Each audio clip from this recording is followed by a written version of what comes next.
The purpose of this presentation is to share ideas on how to work with veterans on campus and how these ideas can be used to reach other diverse populations on campus.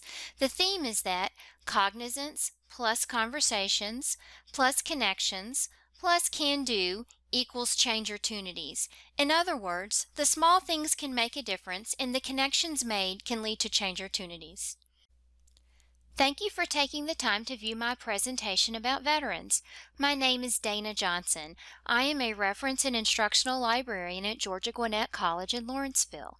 I have been working with veterans in a professional, volunteer, or personal capacity for over 25 years. Some of my significant contributions in education and federal libraries working with veterans and dependents have been to run a Veteran Spouses Scholarship Program for OWC in Cherry Point, North Carolina, to work as a Department of Defense substitute teacher, volunteer and intern at the Library of the Marine Corps in Quantico, Virginia, serve on the FLIC Human Resources Working Group to review federal librarian competencies, and to run a technical library for the U.S. Army Corps of Engineers in Wilmington, North Carolina. Who is a U.S. veteran?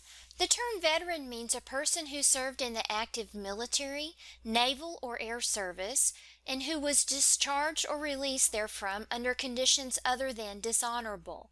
Have you ever thought about who may be part of your veteran population on campus? Often you will not know if a student or employee is a veteran. Many veterans choose not to bring attention to themselves. Unless they self-identify, it's likely you will not know what an exceptional member of your campus culture they are. Veterans are female and male. Their age span ranges from 18 years plus old. They come from all ethnicities and cultures.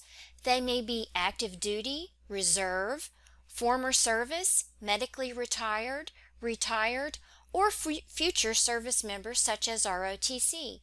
Another segment of your affiliated veteran population is their dependents or family members who attend classes on campus. They are unique and may be receiving veteran services also. Have you ever wondered what segment of the U.S. population veterans represent? How about how many veterans reside within the state of Georgia?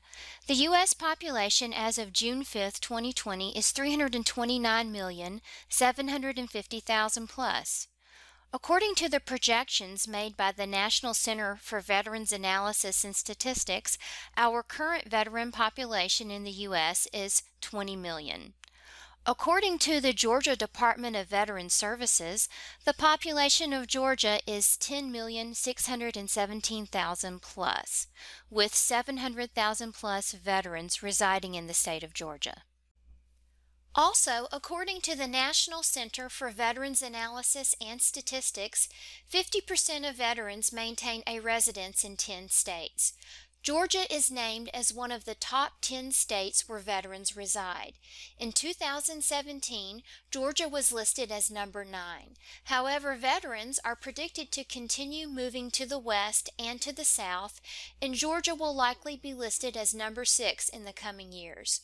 Georgia is a veteran-preferred state. What does all this data mean to our local Atlanta area? Looking at the veteran populations of some of the surrounding Atlanta counties, DeKalb, 35,600 plus veterans, Fulton, 43,700 plus veterans, Gwinnett, 39,000 plus veterans, Hall, 10,500 plus veterans, and Rockdale, 21,700 plus veterans. This equates to 150,500 plus veterans in the surrounding Atlanta area, meaning that Atlanta is home to over 21.5% of veterans in the state of Georgia, and this will continue to expand. Veterans are attending educational institutions within the state of Georgia. During fiscal year 2018, there were 21,993 Georgians receiving GI Bill benefits at educational institutions. In total, 21,119 Georgia veterans were enrolled in college degree and professional programs, technical career programs, vocational programs, flight training, and OJT programs throughout fiscal year 2018. The numbers could potentially be higher, as not all veterans may be using veteran benefits to attend school and may not have identified themselves on an admission application. However, by close of 2018, there were 408 approved educational institutions and 1,335 approved training establishments in Georgia. The Veterans Education and Training Division monitors all 1,743 approved educational institutions and training establishments.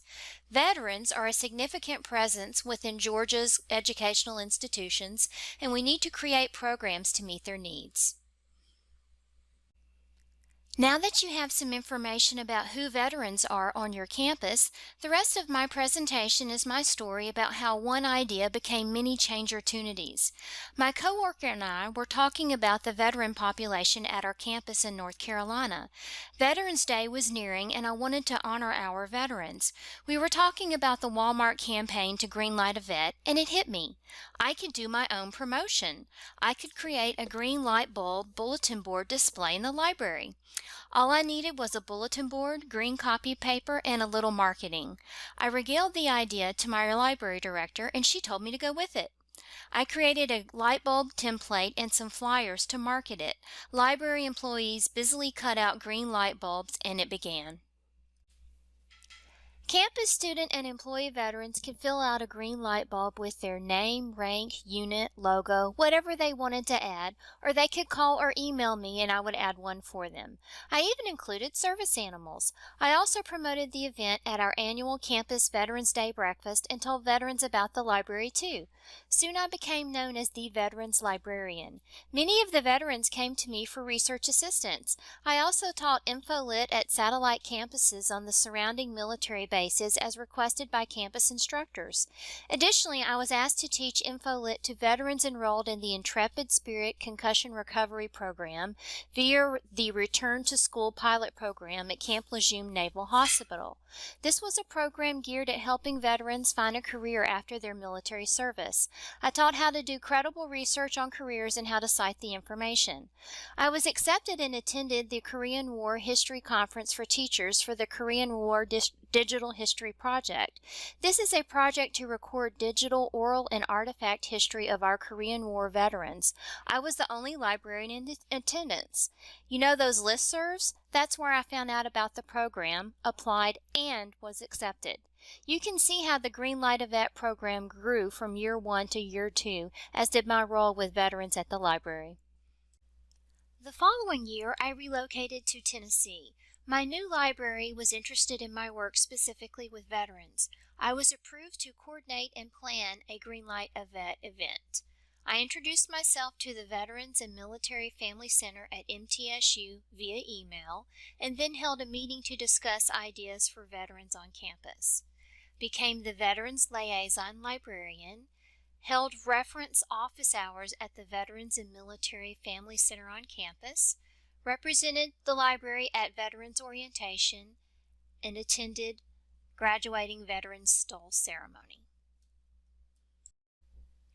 The following year, I relocated to Georgia and started working at GSU Alpharetta.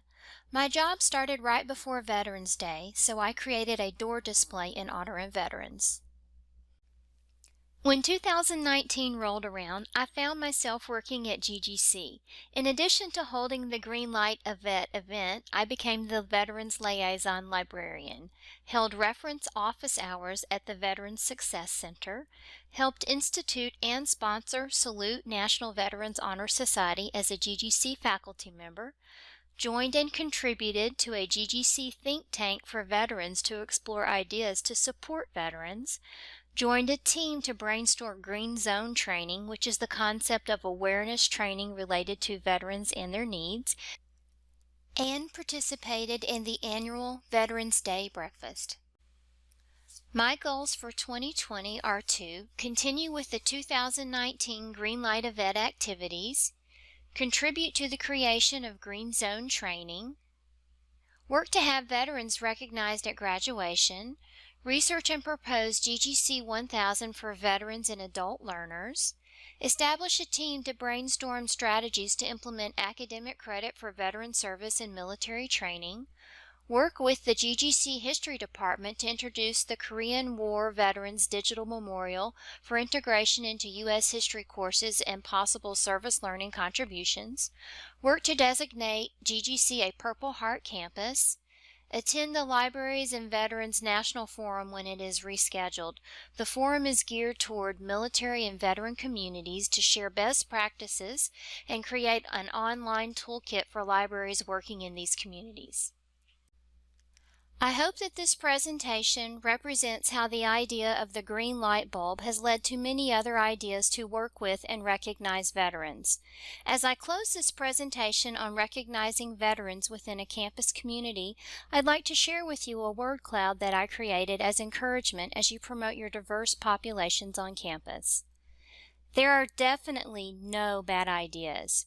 You never know if it will work if you don't try. Beginnings start the change. You are an agent of change. Change happens. Big things have small beginnings. Little things have value and may lead to other change-ortunities. The references, other sources of information mentioned in this presentation, and my contact information will follow this slide. Please contact me with any questions.